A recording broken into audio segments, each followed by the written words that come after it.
President Bola Ahmed Tinubu has issued a statement to the presidential candidate of the Labour Party in the 2023 general election, Mr. Peter Obi, to stop running down his government.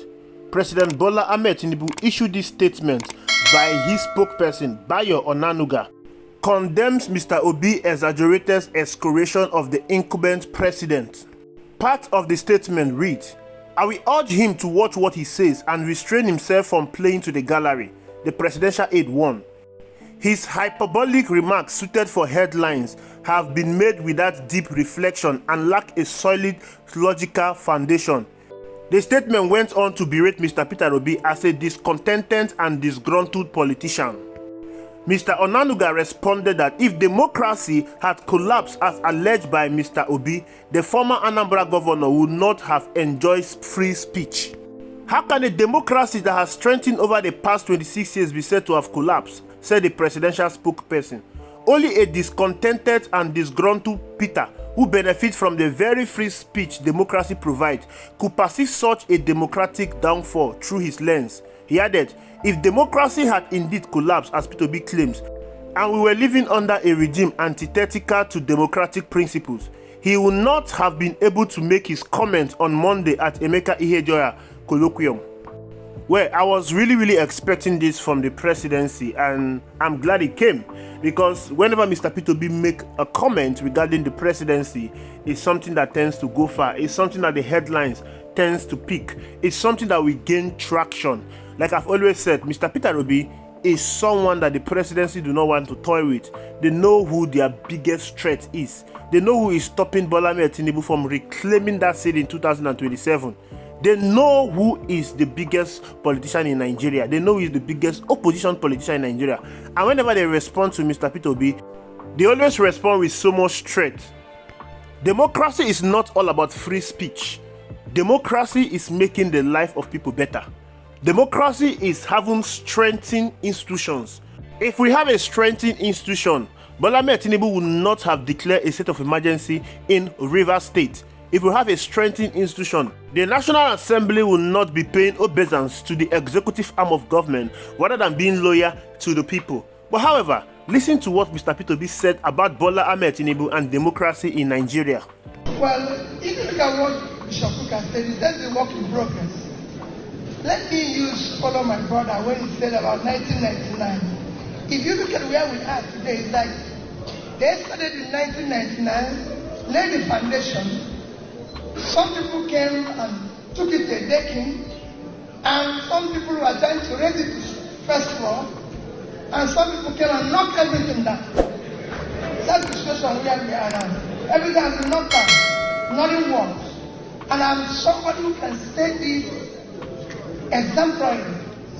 I became a governor through the courts when President Obasanjo and Atiku were governor. I did not pay the court one naira. I was sitting in my house in the office, and the court declared me winner. When a governor is not student, it can't happen in Nigeria today. When I was being impeached, the president sent people to come and intervene on my behalf. Ken Naman came begging House people not to impeach me. Today, the president impeaches the president. So that is the thing that collapse. They were begging my house not to impeach me. And they were PDP. I was in anger. And they were begging. President was calling me and said, Peter, are you okay? Even when I was impeached, President Obasanjo called me and said, are you okay? Are you safe? When I go back from the court, when court eventually declared me under Njuba, President Yaradua called my phone in London and said, congrats. I said, President, I can't come back because, if I come back, these people, he said, tell me the flight in which you're coming back. And I told him, when I came the first time, military people came to receive me at the airport. I couldn't believe it. I took it straight to him. Now the president will ask me not to come back here again. So he said, let's not talk about it. Let's talk about how you're going to build it. It's collapsing. Well, I would say to China is not democratic. It isn't. And I'm not going to compare ourselves with Singapore. It's a country of less than 5 million people. But I would compare ourselves with Indonesia. Indonesia is 280 million. And coincidentally, a country with highest number of Muslims. We should look at their democracy. They have what we call proportional representative. That is what I've always championed and want to do. You cannot have, let me even go back, no country in the past 3 years conducted elections have less than 30% of registered voters participate in the election, and they held it. Everyone was go and check from South Africa to Mexico to Indonesia. They were not less than 60%. Nigeria was 23% of registered voters. In that 23%, Nigeria is the only country where you can be declared a winner without receiving 50% plus one of the votes. Our own was at 7%. And there's no proportional representation, which is why you can have opposition here. Because if you had that, what is it would have happened? Because the person there now has 7% of the vote. Call it 40. In the Senate would have had 44 members. PDP, with their leader, would have had about 34 members, and Labour would have had 24. In fact, we should have actually formed government. You cannot have a minority person sitting in government with everything, chasing everybody out, destroying everything. We must change it and have proportional representation so that the citizens will listen. That's how it works. And when we do that, go and see it in Indonesia. In Indonesia, the president's party is not the leading party in the parliament, but they have proportional representation, which brings proper checks and balances. Like he said, it's the operators. That is why I said it's failing. His argument show that it's failing. Because the operators now have failed it. That is one go back, it is failing. APC, the National Assembly, the judiciary, they are making a mockery of themselves, thinking that they are ruling Nigeria. If I'm the president, Bola Ahmed Tinubu, I should be ashamed of myself because he has made an open display of mockery of himself. I don't think Bola Ahmed Tinubu deserves any respect from anyone in Nigeria. And I think what he just did was to correct the senses of those who are saying that Nigeria is work in progress, that our democracy is work in progress. There is nothing like work in progress in Nigeria or in our democracy. Everything has crumbled. Everything has been destroyed by the APC-led government. I remember vividly about the 2003 gubernatorial election in Anambra State. That election was announced to have been won by Chris Ngige of PDP. But yet, Mr. P2B said no, that election was rigged in favor of Chris Ngige. And he went to court to challenge Chris Ngige of PDP. PDP was a ruling political party then. Obasanjo was the president. Mr. P2B was in APGA.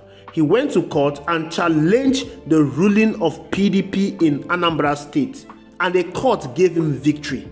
That was the first time anyone won in court against PDP in Nigeria. Mr. P2B broke that jinx. The reason why it happened is because democracy was in place. Our democracy took shape that period. He also narrated that when the House of Assembly wanted to impeach him, Obasanjo, a PDP president, begged the House of Assembly that were made up of PDP House of Assembly members not to impeach an APGA governor. Ken Nnamani was a Senate president as of that time, a PDP senator, also joined in begging his PDP colleague in Anambra State not to impeach an APGA governor. When he was returned back by the court, you equally heard him say that Yar'Adua sent the military men to accompany him back to Nigeria. The reason why all of this happened is because our democracy there was very strong and it was functioning.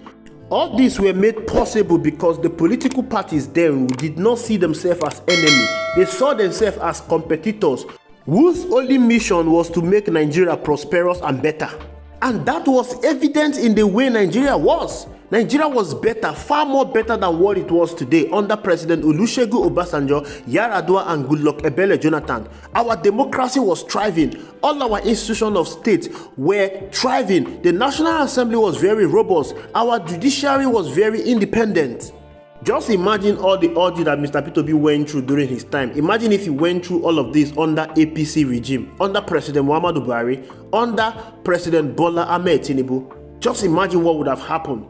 This is to give you a clue of how we have retrogressed as a nation.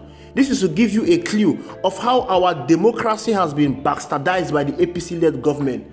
Nobody, no sensible Nigerian should be supporting the APC government, because APC is destroying the life of Nigerians. APC is destroying the fabrics that is holding this country together. APC is destroying Nigeria. Imagine the president waking up one morning to declare a state of emergency in Rivers State. Not only declaring a state of emergency in Rivers State, not only did he declare a state of emergency in Rivers State, he suspended the governor in Rivers State over minor issues because pipelines were blown off in Rivers State. Whose duty it is to protect the pipelines in Rivers State? Is it the governor? The sole responsibility of providing security to every part of this country lies on the table of the president. He is now shifting his responsibility to the governor. He is blaming the governor, Fubara, for his inability to protect the pipelines in Rivers State. Not only has he failed to protect the pipeline in Rivers State, he has failed to protect Nigerians.